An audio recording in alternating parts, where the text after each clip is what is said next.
Pakistani drama दुनियाभर में देखेंगे कि इसमें बहुत ही ट्विस्ट आया है, क्योंकि इसमें नौरोज़ को जब कोर्ट में लेके जाते हैं और वहाँ पर सुनवाई होती है तो वहाँ पर उसकी सुनवाई में उसकी रिहाई नहीं होती है और ना ही उसकी ज़मानत होती है। तो इस पर जो है फिर इसके बाद में पुलिस जो है उसको थाने लेकर आती है। तो इसी बीच में सामिर भी साथ में रहता है।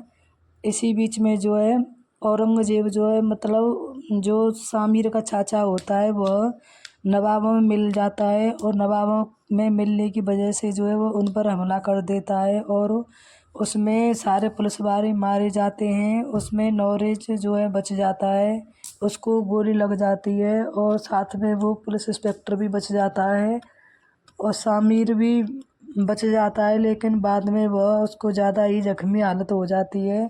फिर इतने में ही अना आ जाती है अपनी सारे लोगों को लेकर। तो फिर वह देखती है कि यहाँ पर सब लोग मरे हुए हैं। तो फिर अना जो है सामिर को पकड़ ले जाती है। अना नौरो उसकी नवाब की बेटी होती है जो दुनिया पर उसके हाथ में रहती है, उसके कब्जे में रहती है। उस पर हुकूमत अब अना करती है। तो इसी बीच में वह सामिर को ले जाती है और उससे कहती है कि तुम शुक्र करो कि तुम ज़िंदा हो। तो वो कहता है कि चाहे तो तुम मार दो, अगर मार दिया तो मर जाऊंगा और ज़िंदा रह गया तो फिर से तुम्हें छोड़ूंगा नहीं। तो वो कहती है कि ठीक है, अब तुम असहाय हो, तुम्हें मैं एक और मौका देती हूँ और तुम्हें छोड़ देती हूँ, तुम जाओ।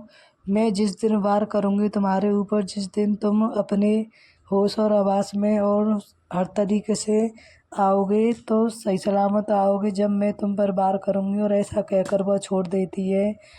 जब ये बात नवाब को पता चलती है तो वो कहता है कि अना तुम पागल हो गई हो और ये क्या कर रही हो। तो अना कहती है कि दुनिया पर मेरे कब्जे में है, मेरी हुकूमत है, मैं चाहूँगी जो करूँगी, तुम कौन होती हो मुझसे बोलने वाली। तो फिर सामिर घर पहुंच जाता है और सामिर बहुत परेशान होता है और खड़ा खड़ा रोता रहता है। फिर उसके अंदर एक नया सामिर जन्म ले लेता है। वह सोचता था पहले कि इस चीज़ से भाग जाए, लेकिन अब वो चाहता है कि मैं इसी में मरूंगा, इसी में जीऊँगा और अपने बाबा की जो है बेल करा के ही रहूँगा। फिर वह उससे मिलने के लिए जाता है नौरोज़ से। तो नौरोज़ कहता है कि मैं बाहर हूँ या ना हूँ, लेकिन तुम हो तो मैं इसी में ही खुश हूँ और तुम जो है वहाँ पर जाओ, जो कसाई है उसके पास जाओ। तो वो वहाँ पर जाता है और वो फिर उसी वो बात जो है अना को भी पता चल जाती है जो औरंगज़ेब बता देता है। तो फिर वहाँ पर अना भी आ जाती है और दोनों में बैठ के बहसबाजी होने लगती है। इसमें बहुत ही ट्विस्ट